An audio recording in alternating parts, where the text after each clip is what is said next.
bring in head coach or former defensive coordinator Jim Ward. I don't like this signing. All right. I don't like this signing at all.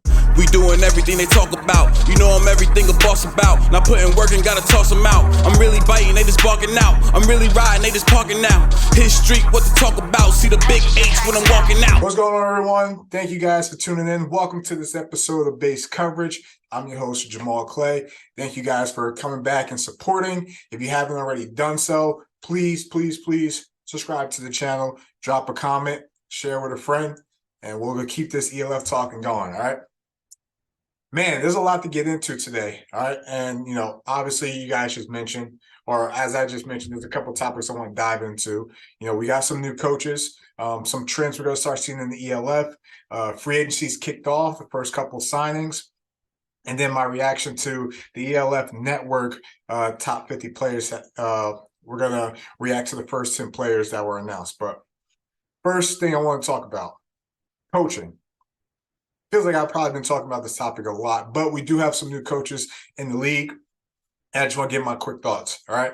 First, the Raiders. The Raiders bringing their guy, Jim Harriman. I want that head coach on the other sideline to say, I don't want to play them again. I want our opponents to go back home and say, God dang, we got to play them again. And to me, once you do that, you've already won the Super Bowl champ. I know he has experience with the Giants, the Colts, the Jets, even big-time college experience with the Michigan Wolverines.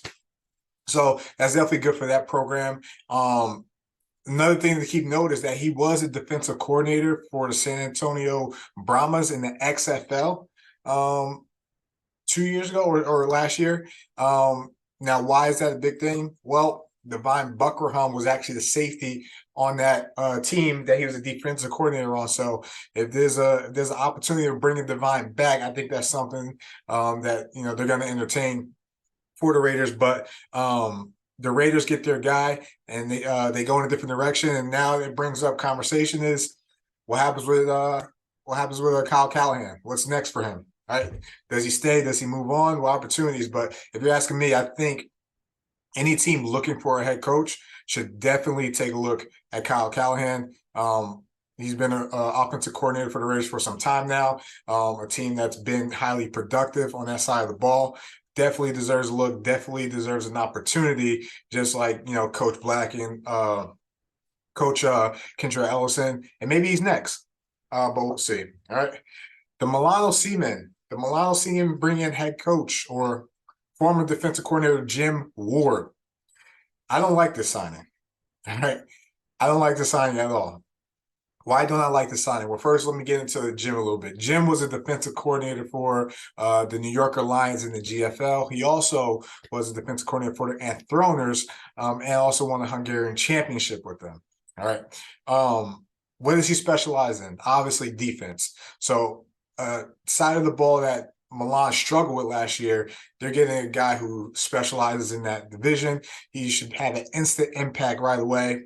Again, his offense is already in place depending on who he brings in on that side of the ball, but he's going to make that defense a lot better. And keep an eye on some of the guys they bring in because Milan has an opportunity to be an instant contender next year, depending on what they could do, and they're already off to a right foot with signing a defensive coordinator in Jim Ward as their head coach. Why don't I like this? Well, instantly, it makes the Helvetic Guards bad. Excuse me. And it's a loss for the Helvetic Guards. All right, we're losing our D coordinator. We saw, what he was able to do with the guys we had on that Guards defense last year, the impact he was able to have, defensive play of the year, let's say Beard at corner, Ken Hite Jr., John Falk at linebacker, one of the top tacklers in the league, Tim Haney. I know he recorded about 3 sacks last year. It's going to be interesting to see how this is affect the guards because not only does he go in conference, but now who's going to follow him if anyone goes from the guards. All right, I'm already stressing about some of the guys we might possibly lose in the free agency this year. So we'll see. But that's why I don't like it. For the selfishly, because it weakens the guards and it strengthens another opponent in our conference. So guards, we'll see what we're gonna do there. But next, Frankfurt. This is not really, it's not really a move. It's more of a change. Frankfurt, they're parting ways with their offensive coordinator, Patrick Grisheimer. Frankfurt's going to look a lot different. You know, they had a lot of offensive linemen retire. Kevin Mwamba just announced he's not returning. You know, I think it's fair to ask, you know, do they move on from Jacob Sullivan? You know, we'll see. But, you know, that offense wasn't, you know, up to par in terms of the expectations. So they're moving on, and we're going to see what they go there. And then lastly, the Surge. The Surge just bring back all their staff, right? They signed Jordan Newman to a long-term deal, which is great. Awesome. Congratulations to him. No surprise there. But that signing just proves that coaching matters in this league. Coaching matters in this league.